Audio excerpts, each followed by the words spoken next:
May nagsabi sa akin na si Tio Moreno ay nag-cocaine sa Hong Kong. Nung magkakasama sila sa hotel, hindi umuwi si Tio sa hotel.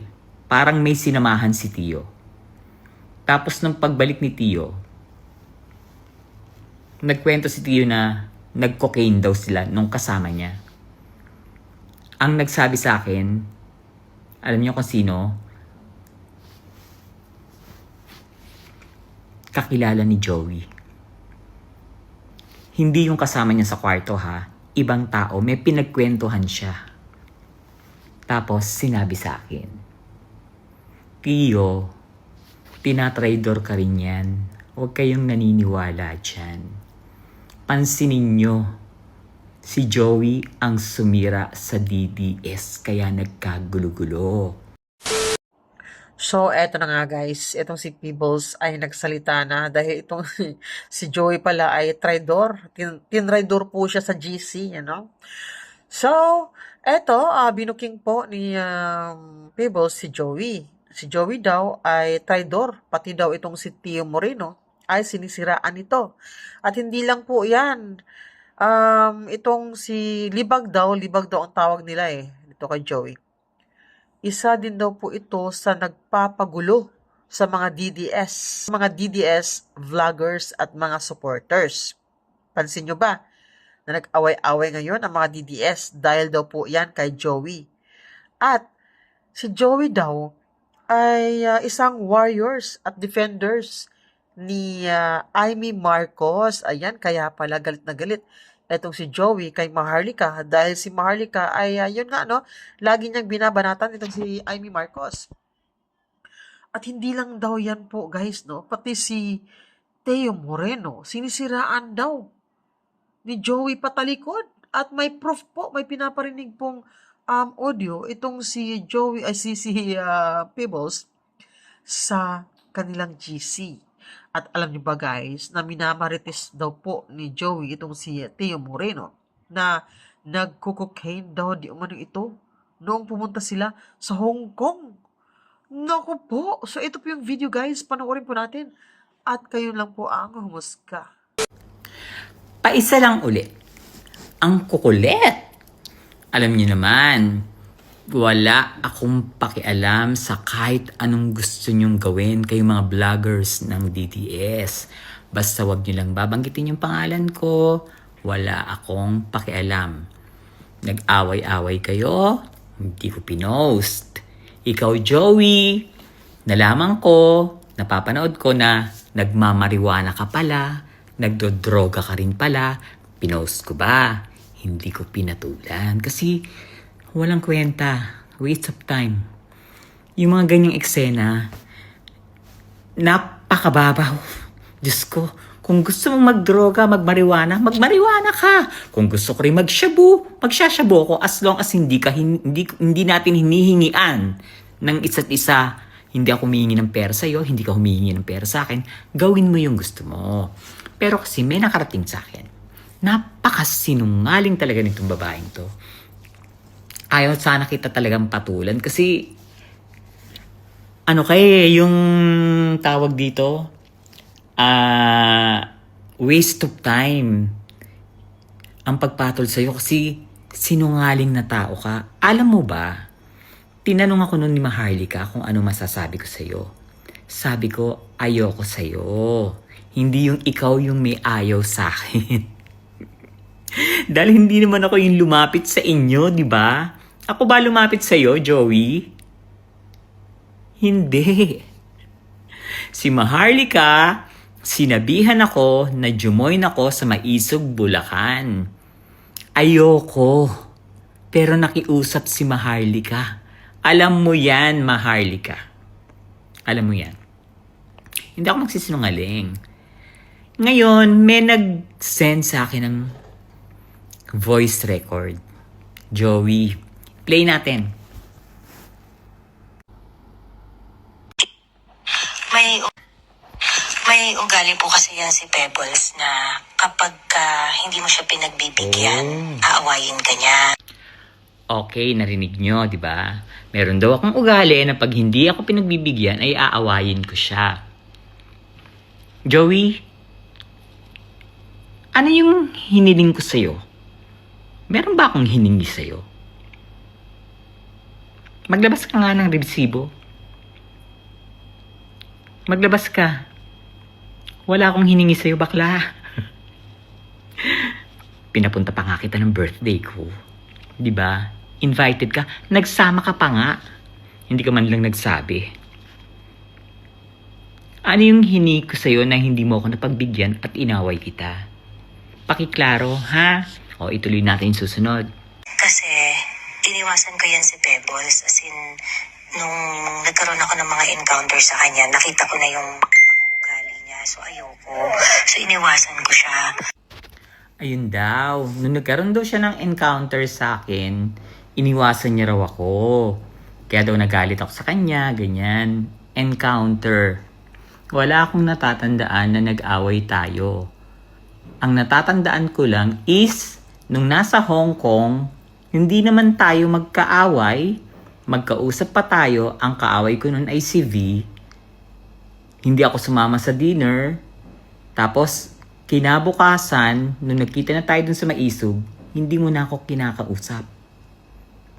Yun yung katotohanan, Joey. Lumalabas na ngayon lahat ng ugali mo na, Diyos ko, ikaw talaga yung nanggulo sa mga DDS. Kaya nagkagulo-gulo yan. Mamaya sasabihin ko sa'yo.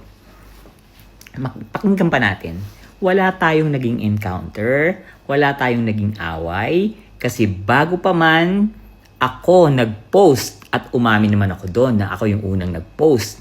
Nung nag-post si bukinang ng lalaki to, sino to? Yung Mark Lopez na yung sa tungkol sa donation, di ba nag-comment ka? Kayong Daryl, nag-thank you ka nga eh. At sabi pa, at last, thank you. Parang ganon. Di ba? Doon ako nagalit. Yun. Pero wala tayong naging encounter. Dahil nung nasa Hong Kong tayo, nung kami nag-aaway ni V, inaabot mo pa sa akin yung pera, nabigay ni V, sabi ko ayokong kunin. Wala tayong away nun, pero kinabukasan pagdating dun sa Maisog na event, hindi mo na ako kinausap. Hindi ka nga bumati sa akin eh, di ba? Ano sinasabi mong nagkaroon tayo ng encounter? Ikaw yung una na dumedma sa akin. Sinungaling kang bobo. Ikaw yung bobo, sa totoo lang. Ang galing mo magpaikot. Napaikot mo sila. Napag-away-away mo silang lahat. Okay, pakinggan pa uli natin. At mamaya may ibubuking ako. Naggaling sa'yo. Chinichismis mo rin. Ganyan ka, sinisiraan mo lahat. Lagi kasi yan nakahingi ng pera. Yung paparinig, ganyan. Na gusto ko ng ganito. Na gusto kong pumunta sa ganyan. Ganon siya. So, napapansin ko sa kanya sa social media kung mag-post, kala mo siya nagbabayad ng bill. Eh, hindi naman lumalakad dyan ng merong binabayaran. Lagi lang nagpapalibre.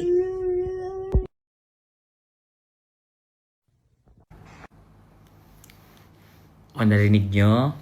Okay. Joey, eto yung tanong ko sa'yo. Kailan ako nagpalibre sa'yo? Kailan? Nung galing tayo ng Maisog Bulacan na hindi natuloy, nagbida ka. Ang sabi mo, may dinadayo dito sa Bulacan na masarap na chicharon. May pera ako noon. May pambili ako. Ano akala mo naman sa akin? Ikaw nga yung walang pera eh. Ikaw nga yung hingi ng donation. Yun yung katotohanan. Alam na ba nila Maharlika na galing sa donation yung pinang-rent ng nung resort? Pinaalam mo ba yun sa kanila? Hindi, di ba? Pero nagbida ka sa mga kasamahan mo. Nag-invite ka. At ang pagkakaalam nila dun, sa'yo, ikaw yung gumastos.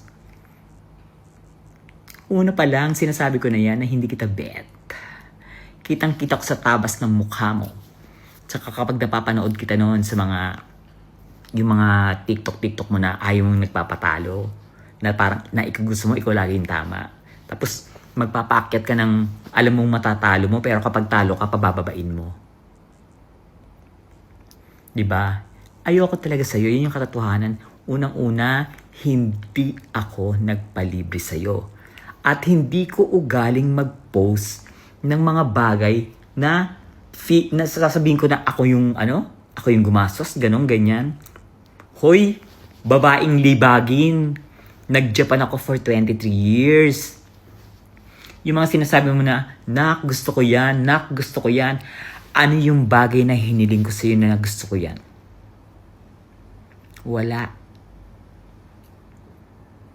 Wala akong gustong bagay na hiniling sa'yo kasi hindi sa pagmamayabang, marami akong nakain na hindi mo pa nakakain. Nakapag-Japan ka na ba?